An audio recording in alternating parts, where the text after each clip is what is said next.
Real quick before we get into the review, just gotta thank the people over on Patreon, because without their support, a lot of this upgraded content you see on the channel would not be possible. And I gotta say, on top of being able to respond to you guys in the DMs, you know, one of the fun things about the Patreon is every 3 months we do an anime and manga haul, and there's a lot of good goodies in that one. You also get sneak peeks at videos that haven't made their way onto the channel yet. I'm still figuring out what to do for actual YouTube memberships, so leave a suggestion down in the comment section below. But with that being said, thank you so much for all of you guys' support, and now let's get into the review.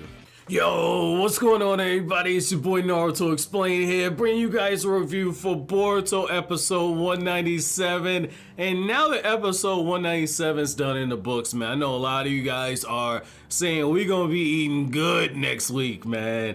Make sure you keep the notifications turned on next weekend, because that review is gonna be up very early. But yo, this episode here ended off one hell of a climax. We have Delta officially challenging Naruto for essentially the fate of Kawaki, and I'm here for all of it. I cannot wait. I'm calling it right now. When next week's episode hits, you're gonna have a lot of people in their feelings, and I'm ready for all these tears, man. I'm ready for all these fanboy tears. But dude, I gotta say, man, they made some small changes throughout this episode that I'm completely okay with. And again, it's one of those times where, like, if you're a manga reader, the anime is setting up so much stuff that directly deals with what's going on with the manga events right now that is freaking crazy. Like, you have this line where Code tells Amato, like, yo, I think Jigen already knows who the traitor is, and I can't actually go right now because I'm not allowed to actually leave. And it's like, if we would have had that in the manga, certain plot twists that would have happened, it wouldn't have just drove us crazy. We wouldn't have been like, where did this come from? Like, the anime is doing such a good ass job of building up the character of Code and building up Amato and Jigen.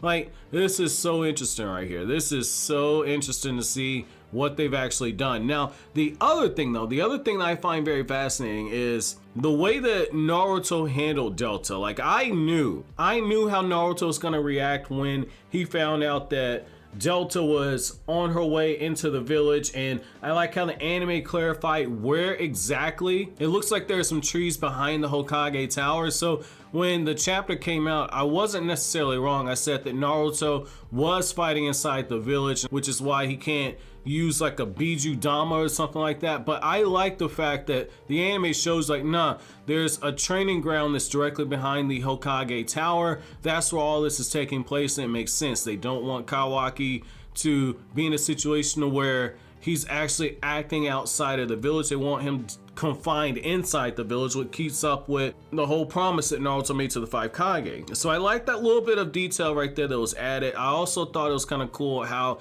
you see during the Boruto versus Kawaki sparring match where you get this moment where Kawaki tanks Boruto's Rasengan. Now, I don't remember Boruto using the Rasengan from the actual manga fight, you know, because the manga sparring match between Boruto and Kawaki, it was the same old Dragon Ball Z poses all over again. It was very short, so I'll be honest with you, I have not reread the Boruto versus Kawaki sparring match since it actually happened, because that's how little detail is actually in that fight. So seeing it play out in the anime, this is probably the first time I've actually seen Boruto and Kawaki kind of swap hands under this situation in probably about 3 years now. So I did see a few things I didn't remember, but for the most part, it was pretty manga accurate. I do like that sense of urgency. I like the music placement in this one. I thought that they had a good choice of music played on this one. And what I gotta say is that I like how Kawaki, you see once again the difference. And I have a video that should be coming out later this week, but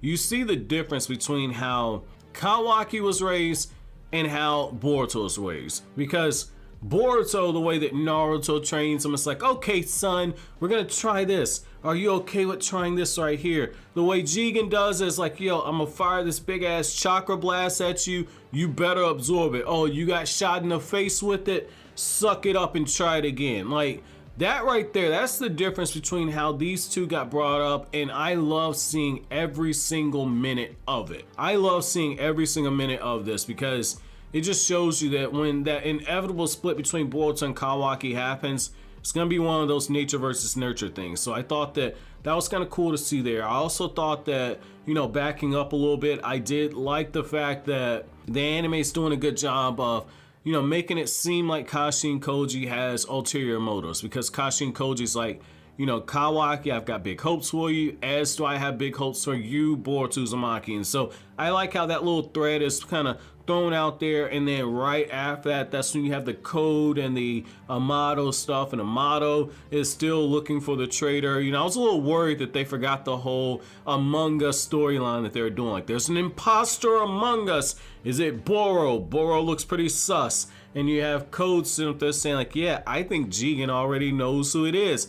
I like that little bit right there. I like it a lot. And I like how Amato is such a troll, man. Amato's like, hey, man, I wonder if Jigen's given up on the vessel. I wonder if that's happened. And, you know, like, the way Code slaps back at that real quick, man, that was fucking hilarious. And again, it's one of those things to where, like, they're teasing manga related stuff, and I'm like, dude, that is so cool right there. Again, I wish we got this in the actual manga, but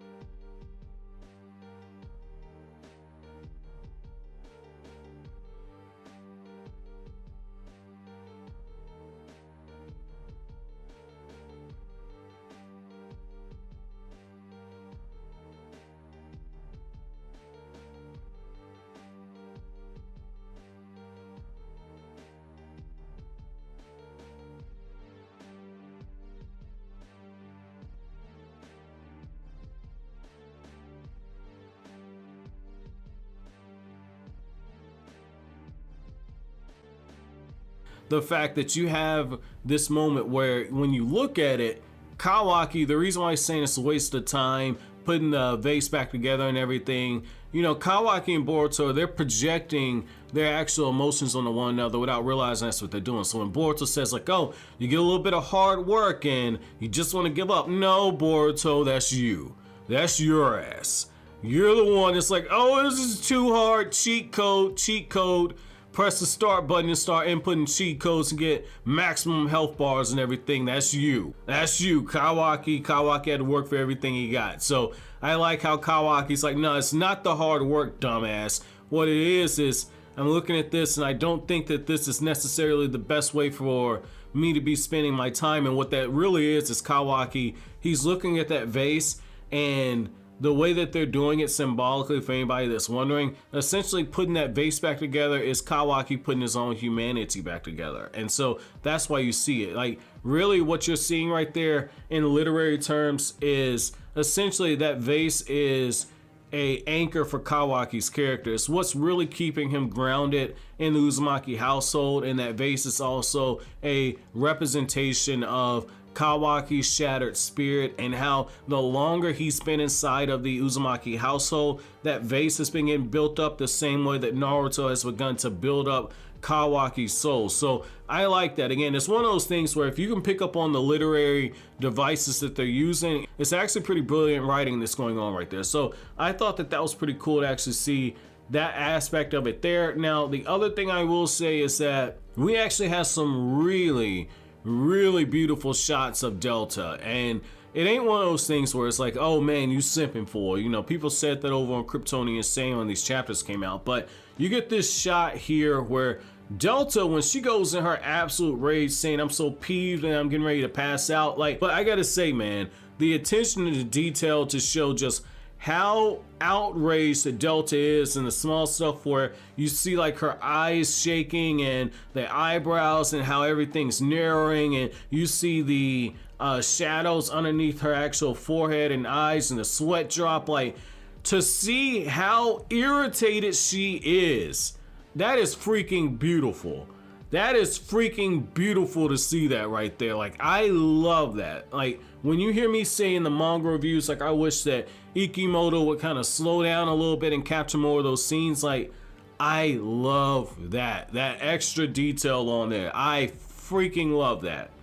I freaking love the slow build up towards Delta actually just saying screw it all and going into Konoha. That was really good, man. That was really good. It's little small things, but I love it. It's almost a panel for panel adaptation, but the anime kind of lived in that moment a little bit longer. So I like seeing that aspect of it there. And I also like how when you get this moment where Boruto and Kawaki, they're having that back and forth, you know, Kawaki's telling Boruto, like, look, man, I don't know what it is with this household. Everybody just gets into everybody's business. Your mom is hiding behind a corner looking at your dad, and your mom's freaking married to him. Your sister is hiding underneath the table, and I have to keep telling her she's too old for hide and seek. And you, I don't know what your problem is. Like, Kawaki just hand out the smoke. Like, he ain't literally say that, so please don't take that literally. But, you know, Kawaki, what I'm essentially saying is, like, Kawaki is irritated. He's irritated with what's going on with the Uzumaki household,